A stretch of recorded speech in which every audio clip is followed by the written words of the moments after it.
Well, good day to y'all, Barstoolers. My name is Dave. And I'm fucking Sean. Oh, he swears. Who knew? Sorry, Mom.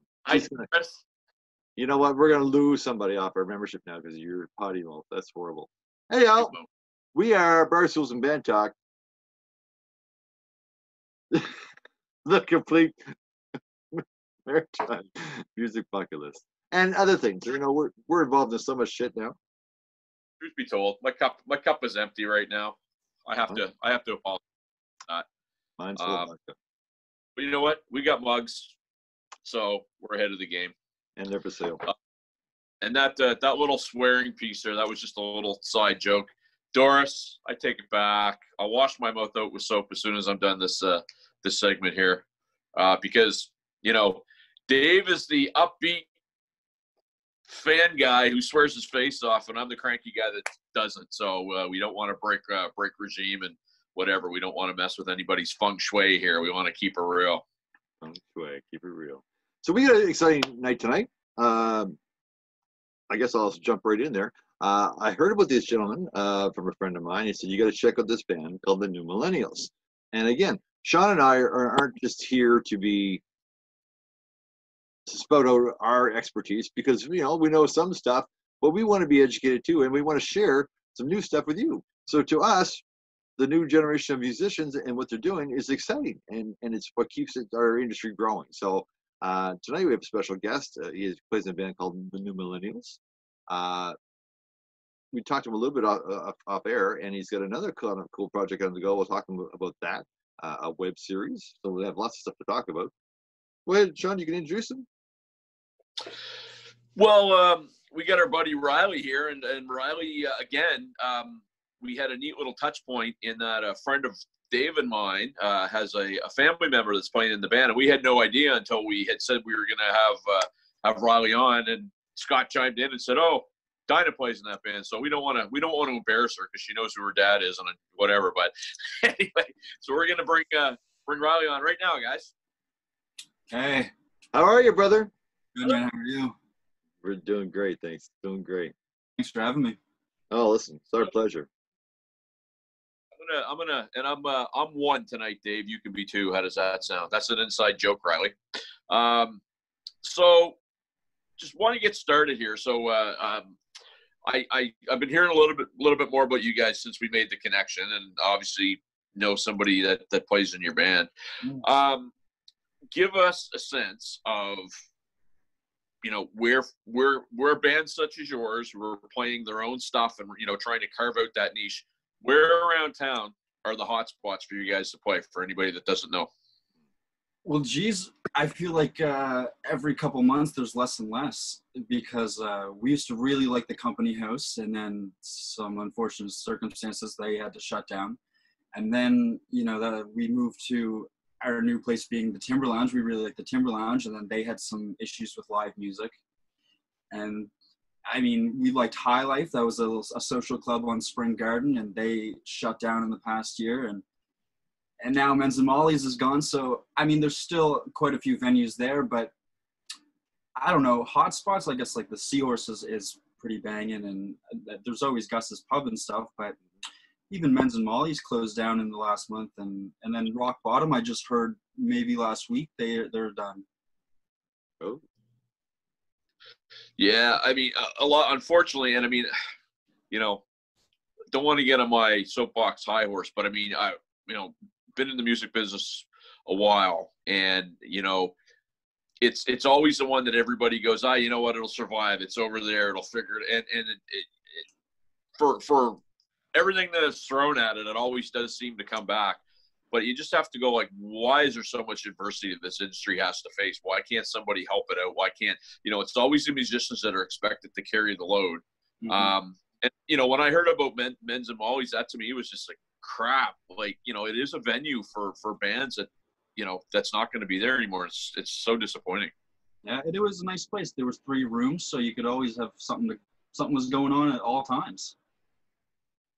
I find a lot of the comedians are stepping up and taking on some of these roles too. Like you said, it falls on the backs of the musicians, but I think a lot of comedians are are also carrying some of that workload now too. Right. It's a good point because. Go ahead. No, well, do tell. Like, give us an example of that. I mean, they used to have shows every week at High Life, and they do things like Gus's Pub, MAGA Comedy Mondays.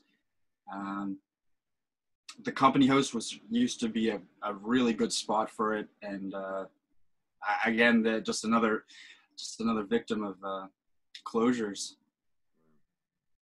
But and I don't know, to hear what we kind of do here, Roddy, is we started off reading catalog and history, which is important because you don't know where you came from, you don't know where you're going. Right? That's important. And then we wanted to get more mainstream what was happening now, and now we're trying to talk about the future. But I mean, it's not just music. It's funny you mentioned comedy because it's the arts we have to support. That's right, yeah. And I don't know what will change or what has to trigger in the mind of the consumer of arts. Whether go to see a movie, pay the movie cover charge, go pay, don't get the free one off, off your box, off your Android box. Pay to see the movie. That supports a whole slew of people. Go see a comedy show.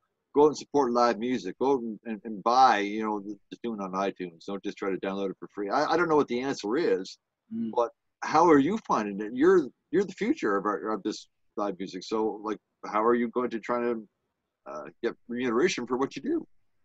I think post-COVID, there's going to be a lot of alternative venues that performers will start to go towards. Like I've been thinking about doing a skate park tour. Just all the city needs to do is supply us power. We'll bring the gear, and people can show up, and they're not violating any restrictions. And Amira Oval, you can rent the bandstand there, the same as you were if you were a food truck vendor. You just ask the city for the power. You got to bring all your own gear, and you can't charge people, but it's a way to get out and play. And I'm sure you could pass the hat around or something. But right. I think alternative venues, I don't know if it'll be necessarily the way of the future, but it's going to play a big part, I think. Well, and I love where you're going with this, because the Pavilion is a good example of something that, Chris Smith just hammered on the city to let him do something with the space that really nothing was being done. And hats off to Chris. I've known him a number of years. But for me and Dave, I'll get as edgy as I can. But I think what we got to do is the politicians got to stop. So in order for you to have a show, you got to get a permit. And in order for you to get a permit, you got to pay a fee. In order for you to pay a fee, they got to come and figure out, this, that, and the other thing. And what they got to do is stop all the regulation and realize that, hey, ease up on some of this stuff. People aren't going to go bananas and tear the city down. Everybody needs to get out and have a good time and make it easier to do. So we don't need, 5,000 debates at city council and 10 staff reports. We just need them to, make a decision quick. And that's as ranty as I'm going to get. But that's what needs to be done to get this stuff going, in my opinion. That's impressive, because he can get pretty ranty too. What do you guys think of early shows with that debate? Well, for older folks, and it's funny because we had a lady on the program. I haven't showed her interview yet. It's super smart lady, Sharon Resky. She plays in a band called Gypsy, and she does her own functions. She could give a rat's ass what the bar wants, what they want to do. She rents out the room. She pays the fee. She charges the tickets. She brings them in. They can buy their booze there. But she starts the show at 7:30 or maybe 8 o'clock and ends no later than 11, because her friends are older. They don't want to stay up to 2 o'clock in the morning. You know what I mean? So that's her prerogative. She paid for it. It's her gig. And I was like, wow, that's ballsy. That's smart. Yeah. Well, what's your take on that, Riley? Because I'd be interested to hear what you're thinking. Even my friends don't want to be out till 2 in the morning. So I don't know. Early shows is tricky because it's hard to get people out early. Yeah. And then when you go late, no one wants to stay late. So I don't really know what to do in that case. I would like back to the alternative venues, like an afternoon show at the skate park or wherever. It doesn't have to be a big night out or whatever. It could just be part of your day. And you know what? And again, I should be running for city council because you get so many things spinning in my that it's just I'm trying to stand in my chair. But let's go with this, right? People go out late because when there's a live show, there's some sort of drinking or festivity associated with it. So therefore, it's got to be late. You can do an afternoon show that doesn't necessarily. You go to a concert, you're not sitting in your concert seat drinking 15 beer. You're watching the show. If you make it more of an event that doesn't center around necessarily booze, and I'm not saying cut booze because, hey, your show's over at 4 in the afternoon, go downtown and there's tons of other stuff. I think it would actually make a better flow for the city. And I think there would be more going on. Because if you look what's going on with Argyle Street right now, God love them. They do that, right? They're closing it down. You've got all these venues. You can go venue to venue to venue. But it needs something to kickstart it earlier in the day. And I think you're onto something there. Yeah, I totally it's just so hard to tell. People love like Gus's Pub. That's a late one. People love going there and staying out till whenever, 2, 3 in the morning. The Carlton, yeah, if you can get away with an earlier show, it's a nice venue with some nice sound, and you can get, I don't know, my folks love to go to the Carlton. They don't love being out late. Yep. It's a great spot. You're right. Good sound, great room. They did those renovations. They opened it up. It's fantastic. Mm. So what's some of your favorite places to play? Now, you talked about some of the ones that are closed down, but now how often is the new Millennials playing now? Or not now? Now, not so much we now. Play once a month or whatever. I mean, now would be festival season, so we might be, 2 or 3 a month or whatever. But yeah, 1 a month is great for us. And we were going to start a little live stream thing once every 3 months, and we get some bands in with us here at my house and do a live stream to Facebook because we got all the gear. And I mean, in my band, we all wear so many different hats and stuff. Like our synth player also is a sound engineer, and our bass player does mixing and on stuff on the side, and everyone knows their way around the gear and stuff. So right. We had this plan before everything happened that we were going to get some of our friends and other bands in. We were going to do an actual, like a full show from here at home, plug in 16-track mixer, drums, guitar, everything, and then it all went. And I mean, the live stream stuff is still good, but I feel now, I don't know, it's just a little oversaturated now. I don't know. Yep, you nailed it. That's fair. Kind of, Dave and I have been talking to a lot of folks that have been doing the live stream, and a lot of the, a lot of the people that, sing for their supper, if you will, kind of want to back to other things. They kind of feel like maybe they're lumped in with, and I don't, no disrespect, but they're playing along non-professional musicians and they're professional musicians, and they want to start distancing themselves from it. Definitely. But I think what you're going to see is the people that sort of started embracing it early on, you're going to see it become more of a thing in the toolbox. And we talked about this before. You're playing Friday downtown, great. You're not playing Saturday, you're doing a live stream, and you've got a tip jar up there and you're trying to make money. I think that's where I see some of this going. Yeah, for sure. Just I believe the quality has to be there. I don't think you can do this on one phone or something. I think you need a real. Have you guys ever been to Media Works East in Dartmouth? Yep. Like those guys got it down with their live stream. Okay. Yep. And there's a lot of guys that are doing it. And I mean, one of the gentlemen that we've had on the show before named Maurice O'Coing, Maurice is getting corporate Zoom. Oh, really? First one next weekend. And a company is paying him to do an online kitchen party in Vancouver. And Maurice is going to be doing it from, I think he's going to do it at 4 a.m. or something. But the point is he's the guy that was like, and Maurice is old school, man. But like Persuaders, the oldest band in Halifax, are they? That's him.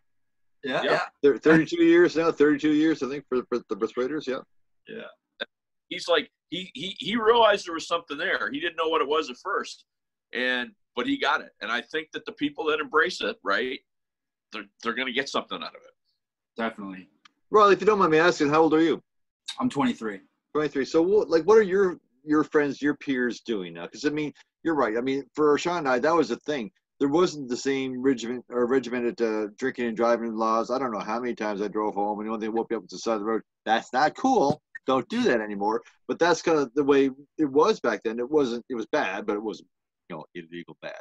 So we can't stay out to 3 o'clock in the morning and drink like that. And who can afford a freaking cab at $60 to get from downtown back to Dartmouth or wherever? It's ridiculous, right? So what are your friends doing for entertainment? For entertainment, I don't know. I don't have a lot of friends that drink, really. I mean, most of my friends are smokers, and we used to love to go to High Life, the pot lounge in Halifax.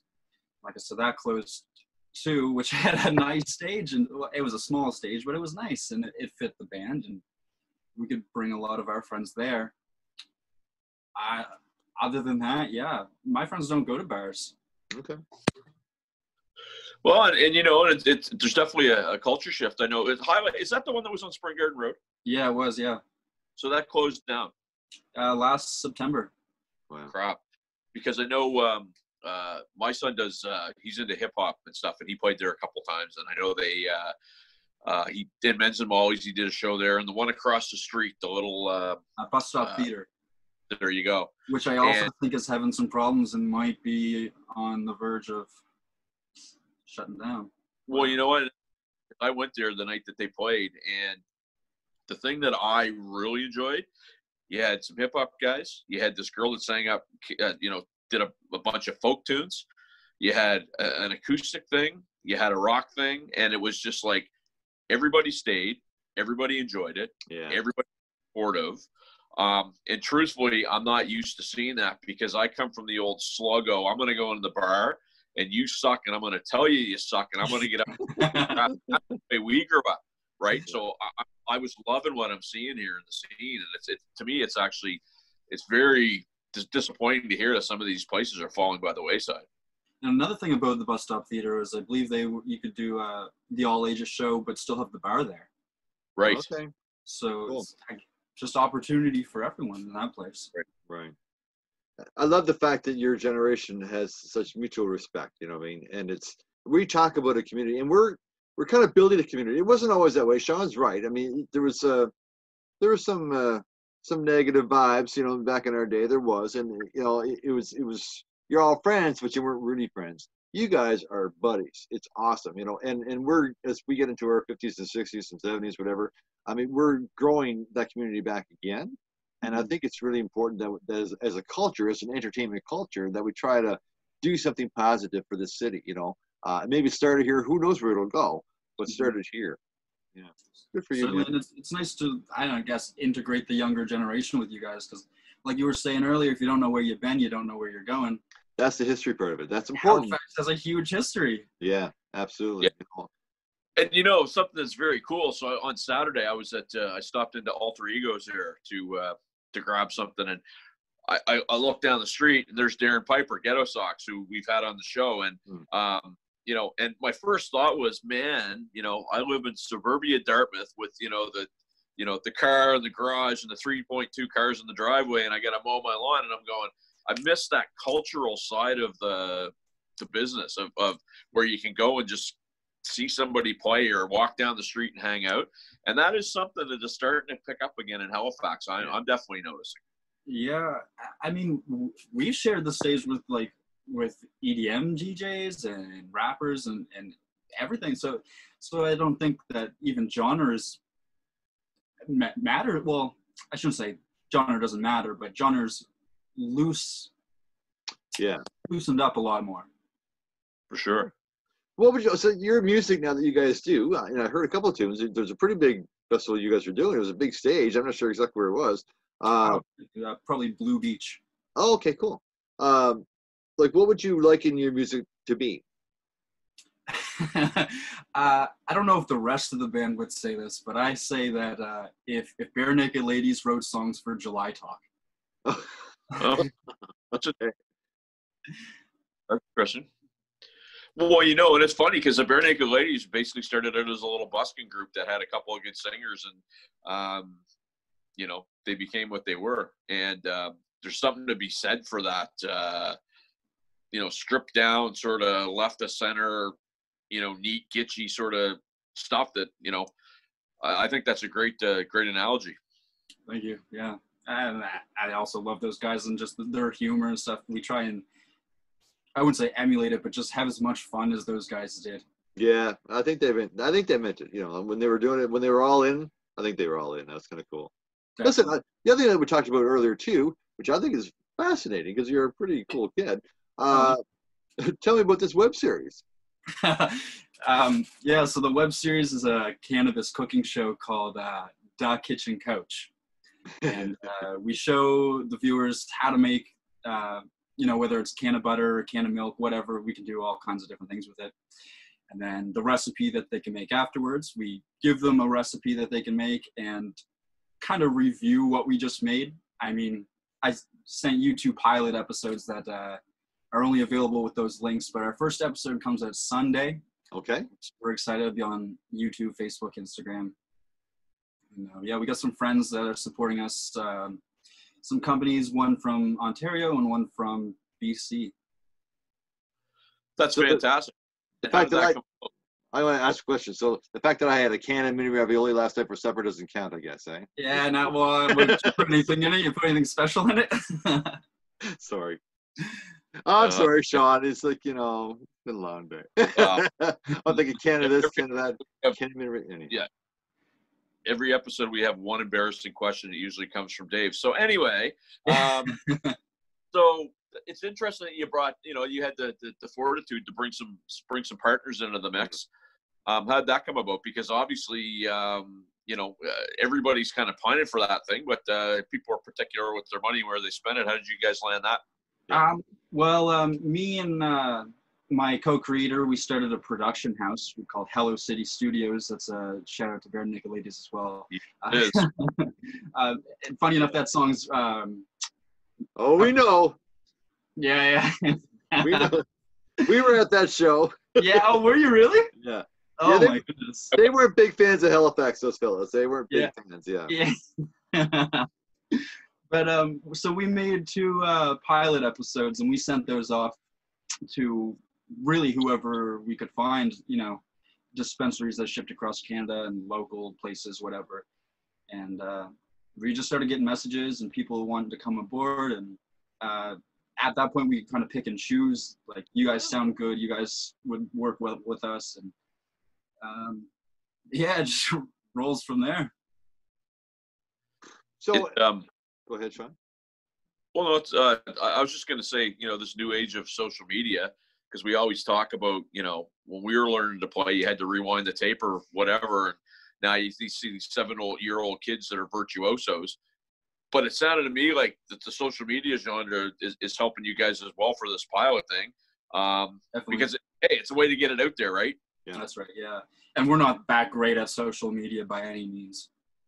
You know what I like about you though, Riley? You're fearless. That's what I think is important. Like, I'm listening, honest to God, like I said, and it's funny, it seems to be the theme of this generation, which is, I love it. Like, you just don't know the word failure. And that's awesome. Like, you're not scared of anything. And I mean that. Seriously. Thank you, man. I appreciate that. You had this idea, said, fuck it, I'm going ahead with it. It doesn't matter. I'm just going to go ahead and see what happens. What's the worst thing that could happen? And I think that's awesome. Seriously. And if you don't fail, you don't learn. So, I failed a bunch because I got a ton of knowledge. Well, it's a good point. And people of other generations, like Dave and I mean, they're defeated because when they're told no, they take no. Yeah.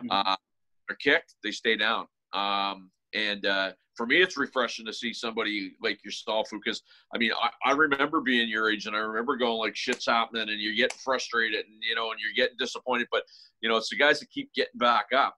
Yeah. Somewhere. And it sounds cheesy, but that's the way it works. And that's true just as much with the band. We've been through so many lineup changes that we're a whole new band since when we started. Oh, sorry. Wow. So it's probably time for a name change, to be honest. Yeah. The new almost Generation X. Well, back to that point just for a second. I'm a huge Sopranos fan, and Tony Soprano used to have a great line. When you kick me when you're down, but when I get up, you're fucked. And that's kind of what you're doing. And I think it's great because, like I say, there's so many people in their 30s, 40s, 50s that they get that first no, and that's it. It's no. And they go into their little place where society tells them they're supposed to be, and they stay there. And I think it's good, man. That's it tells me that things in this town are gonna be cool. Yeah. Appreciate that. It's true. You can't have regret, man. I can tell you that right now. You just can't, because to be 23 and full of piss and vinegar and going off and on it, that's fucking awesome. Because when you're 51 and you think, oh, what if, you know what I mean? It's important that you do the very best you can. You know what I mean? That's Thank you.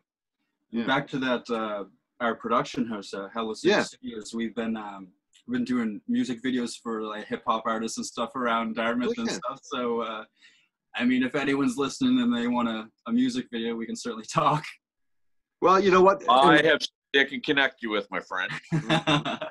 Yeah. We want to be able to promote that kind of stuff too. So, like, before I aired this actual video, I'm going to get some links for you. Like, whatever you want me to show. You sent me those two things, but it's whatever you're okay showing. And I'd love to coincide with your opening for sure for your web series. That's going to be really, really exciting, I'm sure. Thank you. Yeah. The intro, or what did you mean? Well, like anything you want to line up, like how folks can get a hold of or subscribe to it, or I'm not sure. Is it going to be subscription based or how's it? Yeah, we'll be on YouTube. We'll be on Instagram, and the videos will also be on Facebook. Okay. So you'll be able to see them where whatever your platform of choosing. That's cool. All right. Excellent. And Riley, you mentioned some hip hop artists in Dartmouth. Who's some of the folks that you've done some videos for? Our favorite one, a guy by the name of Infinity 8, is a buddy of mine. The content on this guy he just song after song he puts out, and it's all really well done. I really enjoy his music over a lot of the hip hop artists around here. Cool. So who else do you listen to locally or internationally? Like who's in, Riley Murphy's, I don't know, your iTunes list right now? Yeah. Dated yourself a little bit with iTunes. I fucking know. I thought he was going to say your CD collection. Yeah. I almost said your 8-track. Who do you got in your car right now? I listen to a lot of Canadian music, almost mostly Canadian music. And like I mentioned earlier, July Talk is one of my favorites. Mother, Weaves is a good one. I don't know. I could go on for a while, but I would miss probably the important ones. So sure. July Talk is up there for me. The Arkells too. Here's something I really don't get. They are branded as a pop band, but when they started, they were a rock band. So when a rock artist or rock band gets popular, why do they all of a sudden become a pop band? Yes, because it's, again, somebody that thinks they're smarter than you and I trying to put a label on somebody and put them in a box 9.5 times out of 10 to appear relevant. And it's probably their production company or the management company who's trying to sell them, right? You can't sell a rock act. Rock doesn't sell anymore, so you got to call it pop. And it was like that during the American Music Awards years ago. It's like, what the fuck category? Why is this person and this person in the same category? It never made sense to me, because that person they're never going to win. They're going to go for the popular person in that category. But if you had a rock category and a metal category and a hip hop category, well, then that's, if you're going to, I don't know, have distinguished genres within a show like that, that's fair. If someone's actually going to win, but it's already predetermined anyhow, so it doesn't matter. So well, and you know what? Way before your time, brother. But the very first time that they gave out a Grammy for Heavy Metal Artist of the Year, Jethro Tull beats Metallica. How is that even a thing? Yeah. So I don't know. It's just again, it's just one of those frustrating little things about the business that we all have to endure and make somebody feel like they know what they're doing, right? Yeah, man. But I don't know. I get a kick out of it. Yeah, for sure. As the smoker would, that's true. So that's what you can do. I mean, that's awesome. You kind of laugh it off a little bit, because I mean, I think if you took it too seriously, you drive yourself crazy. I'm just excited that you are you're focused on what you're doing. You have alternative plans, and I don't know, man. I think our future is going to be okay, because I mean, and you're not the only person that we talk to of this younger generation that's working hard towards entertainment. You know, I think we're going to be okay. I think changes have to be made. I don't know exactly which that has to be, but yeah, I hope that music can survive for, as 10 times longer than what it has been. I don't know. Yeah, it will. Guaranteed it will. But back to the rant. I think some of these guys that are visiting some of these venues and backslapping each other need to help some of these venues and not just kind of have it as a little thing on their Facebook or Instagram or whatever. And I think once that starts, we'll be further ahead, because again, music's gonna, and I don't just mean every form of music is what's gonna get this city through the summer. Yeah. And some of these guys need to, a little more action, a little less verbiage. You know what I'm saying? Yeah, and it's a sin that all the festivals have canceled. I mean, War Frat Rally was just pulled. Yeah. Just got that news, I think, today or something. But we were there last year. It was an amazing time for us, but we were so hoping to go back. And I was supposed to play an event called Codstock up in Cape Breton, and unfortunately it's canceled. Now we're told that we're going to get to play it next year, which is great. But hey, I could get hit by a bus next week. You know what I'm saying? So that's right. And again, I've said it. My biggest frustration in all this is that, the people that they should be consulting are the people that are doing it, not the people that are taking membership fees to talk about doing it. And again, I'm going to go on a rant. I don't want to do that, but it's guys like yourself and your band that, your feet on the street. You know what's going on. Yeah. You have a good insight into what needs to be done. Not the dude that's, sitting downtown on Spring Garden Road, 3 floors up, hearing about it. And that's, they need to really dig into that. Yeah. Yeah, that's right. Well, that's the history part of it. It's like you can look back and say, hey, here's what worked then. Here's what, here's what evolved and changed, and it won't work now.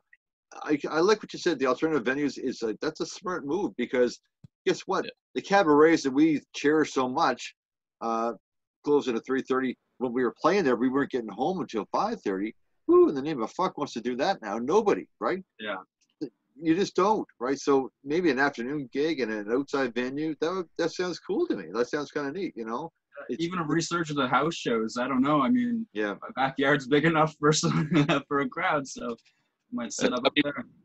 Great idea. I mean, it's a fantastic idea, because to Dave's point, if I play at the Halifax Ale House, I'm getting home at 4:30, man. Yeah. Right. And I got to get up and do it again. And I love doing it. It's one of my favorite places to play. But you're right. Playing at somebody's, backyard at 2 p.m. till 4 might be a lot of fun too. Yeah, exactly. So hey, we should start that movement. That should be the next movement. That's what I'm thinking. Like a makeshift festival or something. Brother, you're not wrong. You're not wrong. And we're going to keep in touch, brother. We're almost at time here now, brother. But we're going to keep in touch, because I love the way you guys are thinking. We had a conversation with Ghetto Socks, and he was talking about a virtual sidewalk gig, like outside someone's house. You know what I mean? During this COVID bullshit, right? We're Block talking. Party. Yeah. We're talking to Andre Petitpas, and he had a good point too, because live stream's important, because you can still get your name out, you can build up your fan base, you can do all the things. But he still likes the high five to the show, the pat on the back, because I mean, as an entertainer, whether it be a musician or a comedian or an actor, it's nice to know, because we have frail egos, that you did a good job. You know what I mean? And you kind of get that with the human interaction of a crowd, right? So yeah, you can't lose that element. Imagine a comedian doing a Zoom. You would never get the reaction. That I don't know if I could even laugh. Yeah. Yeah, right. I mean, that's a great analogy. And, I didn't get in the music business to play in my freaking bedroom for nobody, plain and simple. And, we were talking to Andre earlier, and I used the analogy of WWE. If you watch SmackDown and Raw, they're doing their shtick to nobody, and they're doing it like they're playing to 20,000 people. And the first I thought it was amazing. Now I'm going like, this is so lame. Like I'm over it. It needs to just, I think we just need to tear the Band-Aid off. I think now that everybody's in our country, I think we've done a pretty good job at, flattening that old curve, as they say. Mm-hmm. And I think now we need to get back at her and get some stuff going. Yeah. Definitely. And one more thing about the alternative venues and stuff that I don't know if you guys are familiar with Fortnite, the game Fortnite. Oh, yeah. There's been rappers and DJs that have done shows inside of the game, and they've had huge turnouts. Now, I don't know if there's any money. I'm sure the game would be paying them to play in it, but I don't know if they put on like the VR headsets so they can get the movements, or I don't know how it is, but there's been quite a few different artists that have done that. Wow. That's cool, man. Virtual reality concerts. Well, Sean and I are going to do a TikTok dance later on. I don't know if you want to check that out or not. So. Yeah. But that's interesting because, it's an evolution that the next thing. And I think it's cool that people are looking. I mean, you always want to go back to that live interaction. It's very important. But again, we've talked about this a bunch of times, and we talked about it earlier. You're playing on Friday, you get the live crowd. You're not playing on Saturday. You set up, you do a live stream, and you set up your virtual tip jar or whatever, and you live stream to your fan base. I mean, I think that's where it's going to go, and I think it's cool. It is cool. Yeah, for sure. Yeah. Riley, you give us a lot to think about, man. I really appreciate your input. Like it's fresh. It's a fresh perspective that maybe Sean and I didn't think about before, and I'm really curious to see what kind of comments we get after this one, because I mean, that's why we love doing the show. Like it's just to tie the community together, all entertainers, all ages. I mean, our demographic goes from 15 to 80 right now, so that's kind of where we're at. So that's what we want to, I guess, try to cater to, for lack of a better word. So yeah, definitely. Yeah. Well, I know what the reaction is going to be, because I probably won't know when Dave posts it, and then I'll get all kinds of messages from my city councilor friends about me being soapbox. So I can't wait, because like I say, this isn't anything that I haven't said to them before, and so I think we got to just keep applying the pressure to get this stuff going. Yeah, definitely. Right on. Listen, Riley, pleasure meeting you, brother. Thanks for being on our show. We'd love to have you back on too. We're going to get some feedback, and I'd rather you get the guy to answer it back. I don't know if I have all the answers, but I got just as many questions. But the ideas are certainly. Well, ask the questions, man. Ask the questions. You know what I mean? For sure. Listen, good luck with the series too. Thank you. That sounds like a great thing. Yeah, I will. You know what I mean? Yeah. Cool. Thanks, kinds of stuff. All right. Listen, peace out. Thanks again for being on the show. Cool. Thanks again, guys. Ronnie Murphy from the New Millennials and the new web series coming up. Peace out, man. Take care. All right.